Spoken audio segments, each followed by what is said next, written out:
Hello friends, આજે આપની સમક્ષ Arena Abroad Hub Private Limited Surat ના ડિરેક્ટર શ્રી કલ્પેશભાઈ ચૌહાણ આપની સમક્ષ રજૂ થાય છે. જે વિદ્યાર્થીઓને એમબીબીએસ કરવા માટે વિદેશની અંદર અલગ અલગ કન્ટ્રીમાં મોકલે છે, એમાં ખાસ આજે કલ્પેશભાઈ તમે બાળકોને કઈ કન્ટ્રી વિશે વિશેષ માહિતી આપવા જઈ રહ્યા છો? કેસી પટેલ સાહેબ, આપને જણાવી દઉં તો ઘણી બધી કન્ટ્રીઓ છે, પણ ભારત અને રશિયાના જે સંબંધો વર્ષોથી ખૂબ જ સારા ચાલી આવે છે અને રશિયામાં આપણા સ્ટુડન્ટને કોઈ પણ પ્રકારની તકલીફ પડતી નથી. એટલે હું તમને રશિયાની કોલેજો, યુનિવર્સિટીઓ, વાતાવરણ આ બધા વિશે તમને થોડું માર્ગદર્શન આપીશ અને ગાઈડ કરીશ. રશિયાની અંગે વાત કરો છો તો રશિયાની જે જુદી જુદી યુનિવર્સિટીઓ છે, તો એ અંગે એની સ્પેશિયલાઇઝેશન શું છે, ખાસ બાબત શું છે માટે? જો રશિયામાં ખાસ કરીને આપને જણાવું અને વિદ્યાર્થી મિત્રોને જણાવું તો મિડલ ક્લાસના અથવા તો લોઅર મિડલ ક્લાસના વિદ્યાર્થીઓ છે ને, એ આસાનીથી એમબીબીએસ કરી શકે, ડોક્ટર બની શકે. જેમ કે આપણી પાસે ઘણી બધી યુનિવર્સિટીઓ છે. એમાં રશિયામાં બે પ્રકારની યુનિવર્સિટીઓ હોય છે.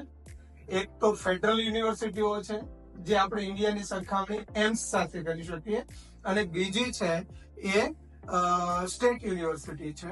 તો સ્ટેટ યુનિવર્સિટી એ આપણે માની લો કે ગુજરાત ગવર્મેન્ટની કોલેજો ટાઈપની છે. તો આની અંદર સ્ટેટ ફેડરલ યુનિવર્સિટી છે, એમાંથી થોડી પ્રમાણમાં વધારે હોય છે, જ્યારે સ્ટેટ યુનિવર્સિટી છે એની અંદર ફી ઓછી હોય છે.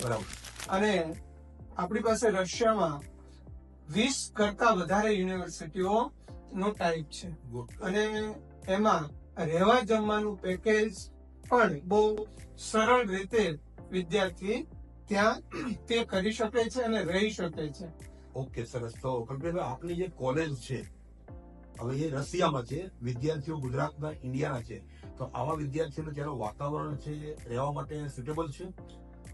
ખાસ કરીને જ્યારે વાત આવે વાતાવરણની, તો રશિયા છે એ આપણો એશિયાનો ખંડનો ઉત્તર ભાગ છે, અને એ ઉત્તર ભાગની અંદર જનરલી સમરમાં 17 ડિગ્રી થી લઈ અને 20-22 ડિગ્રી સુધીનું ટેમ્પરેચર હોય છે, જે આપણને ખૂબ જ માફક આવે છે.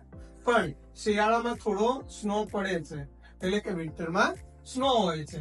એટલે એ પ્રમાણે અમે ત્યાં બાળકોને ટ્રીટ કરીએ છીએ, અથવા તો ત્યાં બસની અંદર, હોટલમાં કે રેસ્ટોરન્ટમાં, કોલેજના ક્લાસમાં, આ બધી જ જગ્યાએ હીટર મૂકવામાં આવેલા છે, એટલે વિદ્યાર્થીને કોઈ પણ પ્રકારની પરેશાની પડતી નથી.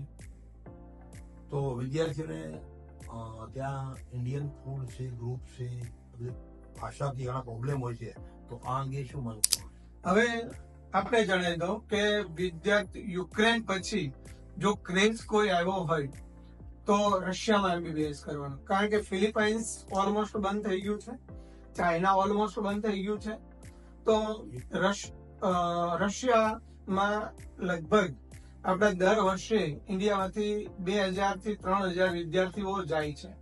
તો એની અંદર રહેવા જમવાના ખર્ચ સાથે પણ 17 થી 18 લાખમાં એમબીબીએસ થઈ જતું હોય છે. એવી યુનિવર્સિટીઓ પણ આપણી પાસે છે, અને 35 લાખ સુધીની બજેટની યુનિવર્સિટીઓ છે, જેમાં પહેલા દિવસથી અમને નેક્સ્ટ વિશે, નેક્સ્ટનું માર્ગદર્શન અને એ કરવામાં આવે છે.